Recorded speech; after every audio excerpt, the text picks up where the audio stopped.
আসসালামু আলাইকুম। নাহাস কিচেনে সবাইকে স্বাগতম। আশা করি সবাই ভালো আছেন। আমিও আল্লাহর রহমতে ভালো আছি।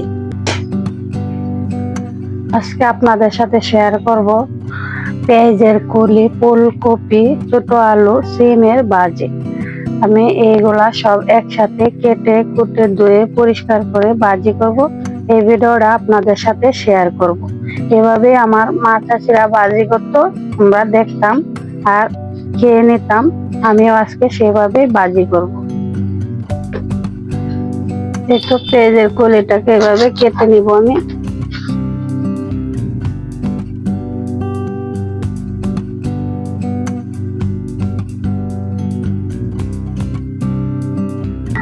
একটা প্লেটে তুলে নিব।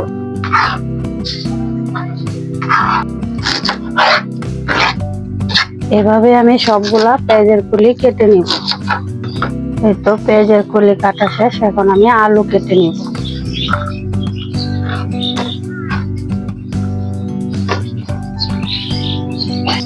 এই তো আলু ছোট ছোট করে আমি কেটে নিব।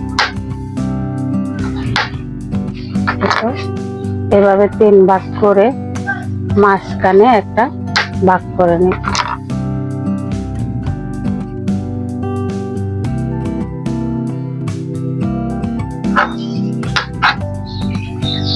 তো আলু কাটা হয়ে গেছে, এখন আমি শিম কেটে নিব। শিম আমি এইভাবে আঁশগুলা ছাড়িয়ে ছোট ছোট করে কেটে নিব।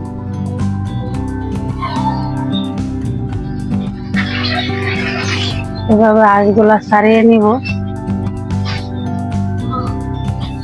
আর এভাবে ছোট ছোট পিস করে কেটে নিব।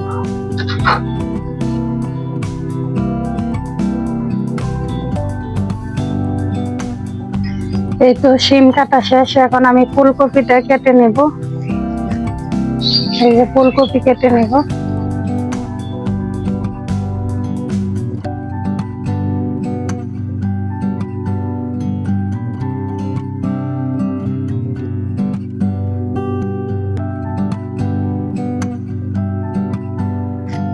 এই তো আমার ফুলকপি কাটা শেষ, এখন আমি ধুয়ে পরিষ্কার করে ভাজি করে নেব।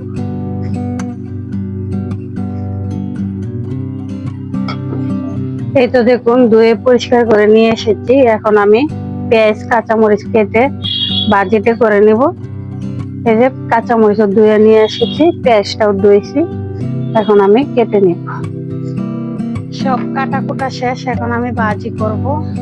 এই তো চুলাতে কড়াই বসিয়ে দিয়েছি, এখন আমি দিয়ে দিব পরিমাণ মতো তেল।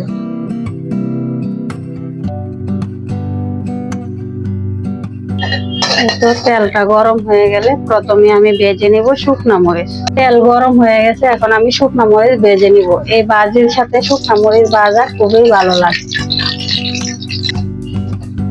এই তো শুকনো মরিচ নামিয়ে নিলাম, এখন দিয়ে দিব পেঁয়াজ কুচি।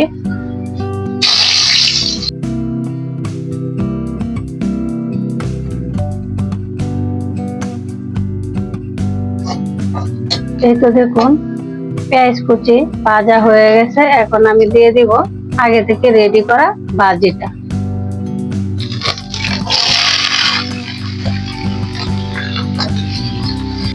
এখন দিয়ে দিব স্বাদ মতো লবণ। এখন দিয়ে দিব পরিমাণ মতো হলুদ।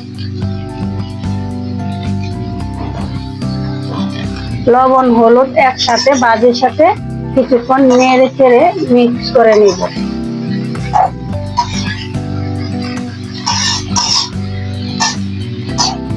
এই তো লবণ হলুদ ভাজির সাথে মিক্স করা হয়ে গেছে, এখন আমি ঢাকনা দিয়ে ঢেকে কিছুক্ষণ রান্না করে নিব। এই যে ঢাকনা দিয়ে ঢেকে দিব আর কিছুক্ষণ রান্না করব।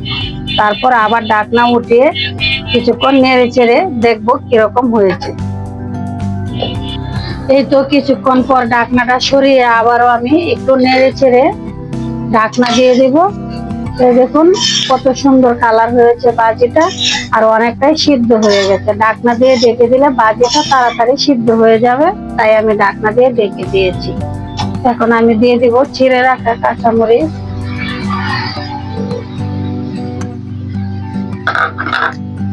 কাঁচা মরিচটা দিয়ে আবারও আমি একটু নেড়ে চেড়ে ঢাকনা দিয়ে ঢেকে দিব।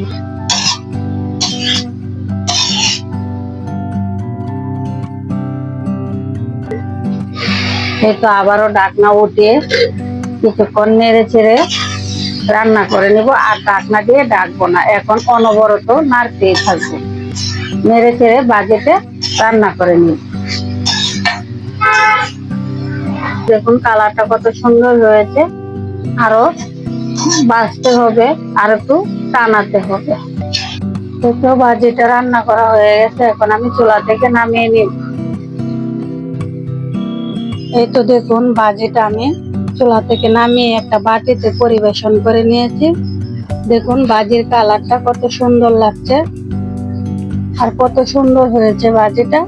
সবগুলা সবজি কত সুন্দর সিদ্ধ হয়ে আছে, দেখুন আপনাদেরকে আমি দেখিয়ে দিচ্ছি। দেখুন কত সুন্দর সিদ্ধ হয়ে গেছে। এই যে দেখুন আলুগুলাও অনেক সুন্দর করে সিদ্ধ হয়ে গেছে, আর এই ভাজিটা ভাত দিয়ে খেতে খুবই ভালো লাগে। দেখুন কালারটা কত সুন্দর হয়েছে, আর শুকনা মরিচ ভাজা সাথে নিয়ে খেলে খুবই ভালো লাগে। আজকের ভিডিও এই পর্যন্তই। আমার এই ভিডিওটা আপনাদের কাছে ভালো লাগলে লাইক কমেন্ট শেয়ার করবেন, প্লিজ সাবস্ক্রাইব করে আমার পাশে থাকবেন। আবারও দেখা হবে অন্য ভিডিওতে। সবাই ভালো থাকবেন, সুস্থ থাকবেন। আল্লাহ হাফেজ।